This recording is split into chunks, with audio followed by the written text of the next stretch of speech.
24 years in front office in the NBA. So we have a lot of questions for you, Mr. David Griffin. Where do we start this? Okay, what are some of the biggest challenges that come to you as a general manager?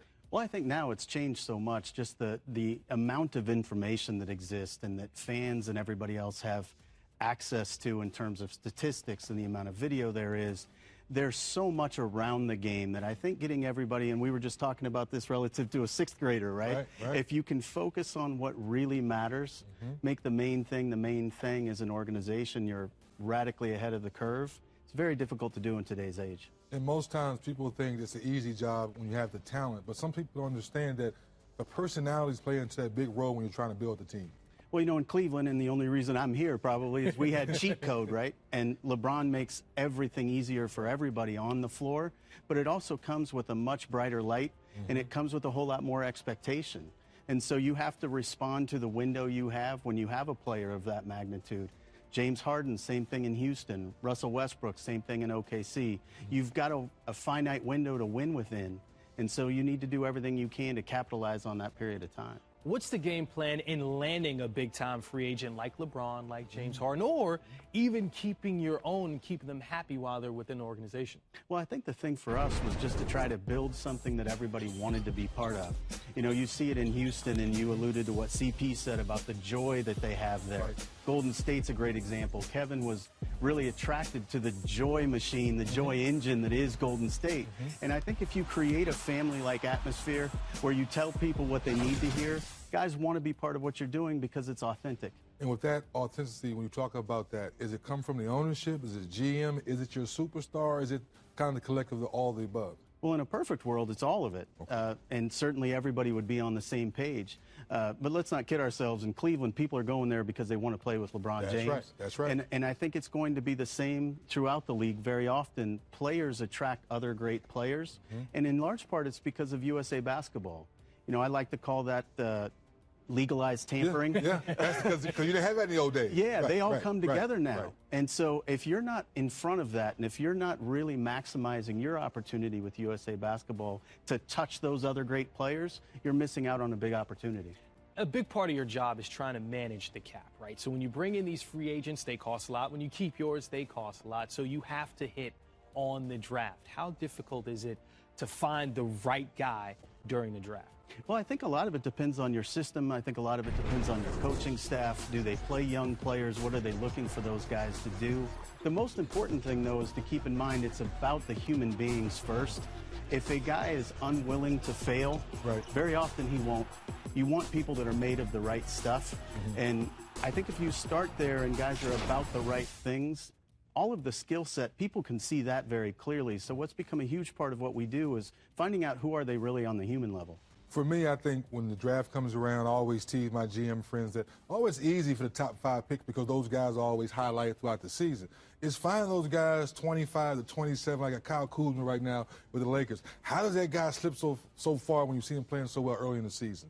Yeah, and I think, again, the game itself is so different than college for some coaches still. You know, they're playing a game that's much different. They want their fours to be much more around the basket. They want them to be more defensive-oriented.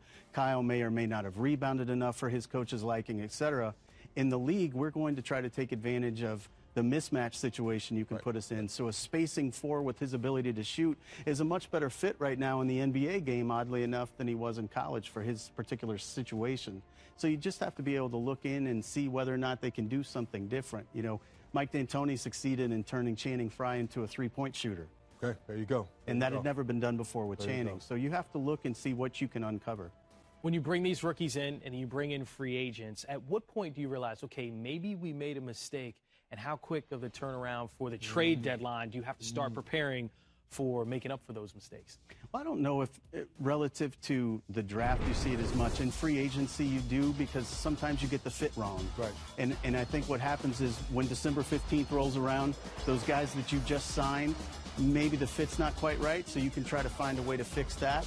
Or what happens very often is a team thought they were going to be on one path and one arc, trying to be successful within a certain timeline, and injuries happen and they have to reset the deck. So everything happens differently for each team.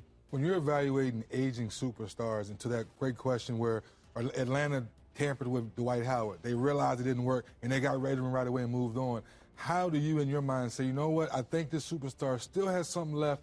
Let me give him a try in our organization. He fits our culture. Yeah, and I think that's what you just said is really important. You need to know who you are and what your cultural identity is and whether or not they can fit within that. Obviously, in our situation in Cleveland with LeBron, LeBron's going to make even bad situations good.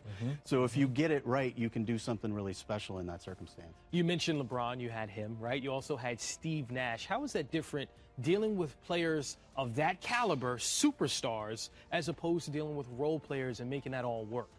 Well, even within the superstar strata, they're different guys. So Steve Nash wins back-to-back MVP awards and is really more of an under-the-radar guy. And LeBron is iconic. He's the face of the NBA. So dealing with him is unlike dealing with anybody else. And fortunately, and Dennis, we were talking about this earlier, the only thing he cares about is winning championships. So you go to bed at night knowing the main thing is the main thing. And if we just focus on getting better, we're going to.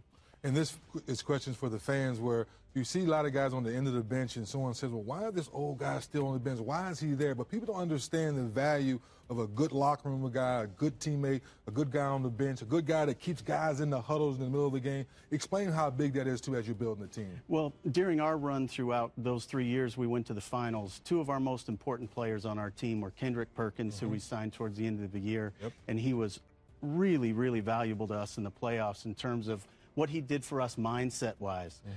Timo Mozgov has 28 and 13 in a finals game, and it's entirely because Perk put him in the right frame of mind.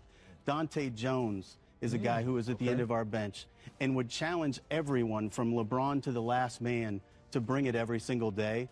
And he had a voice that people listened to. He was very authentic. And so, again, having those guys really can set the mood, can put you in the right frame of mind. And when the margin of error is as small as it is in playoff basketball, every little bit helps. I'm going to say two words that may be bad words for GMs to hear, so maybe we might want to bleep these out for all the general managers out there, but the media, right? 'Cause you're now here with us, but as a general manager, whether it's Twitter or it's an article or a source, how difficult is it managing that and all of the rumors that go around when you're just trying to keep the thing together? I think it's only difficult if you're not dealing directly with guys in a very upfront way. If you're trusted and respected by your players and your coaching staff, they know that you're coming at this from the right place, and they understand what we're all about. It's very clear that we have a window to win, and if we can be better, yes, it's possible we're going to do something. And I'm going to be very clear with you on where that stands. So you don't ever have to read rumors. What you have to do is ignore the noise. And I think that's a really powerful thing. And young teams that are just kind of on the rise, I think it impacts them a little more than it probably impacted us in Cleveland. We had veterans who really understood it. And so when everything was very sensationalized about our team, guys understood what was real. When you were in those war rooms, who were your trusted eyes? Because you have scouts on the West Coast, you have scouts for college, you have scouts for overseas, but now you're trying to make that tough decision. We're going to draft this guy or we're going to make that big trade. Who is normally your trusted eyes to help you make that final decision? Well, you know, it was great. We had a really deep front office in Cleveland, and Trent Redden, who's now the assistant general manager with the Clippers, Kobe Altman, who took over the organization in Cleveland, those guys were really an integral part of what we did. We had David Henderson on the ground, former Duke player, former pro in Europe. Chico Averbach, a guy in Europe who was great at getting information. And the one common theme with all of those guys, Brandon Weems, who had been a great young assistant coach in college and was having a really big impact on things. What they all share is the ability to get information and to communicate. And we need to know who a player really is. So the people you trust the most are the guys who can tell you something you didn't know before. Because I think most everybody can watch a lot of talented players and know who's talented. It's knowing, do they fit who we are and who we want to be. Griff, you're helping us to understand a lot of the ins and outs about putting together a team. It seems to be working pretty well for the Houston Rockets. Hey, players only. So, Griff, you and I, we're not included in this on Tuesday night. But Cleveland, I see you soon, Cleveland. I see you again, baby. Miami and Cleveland.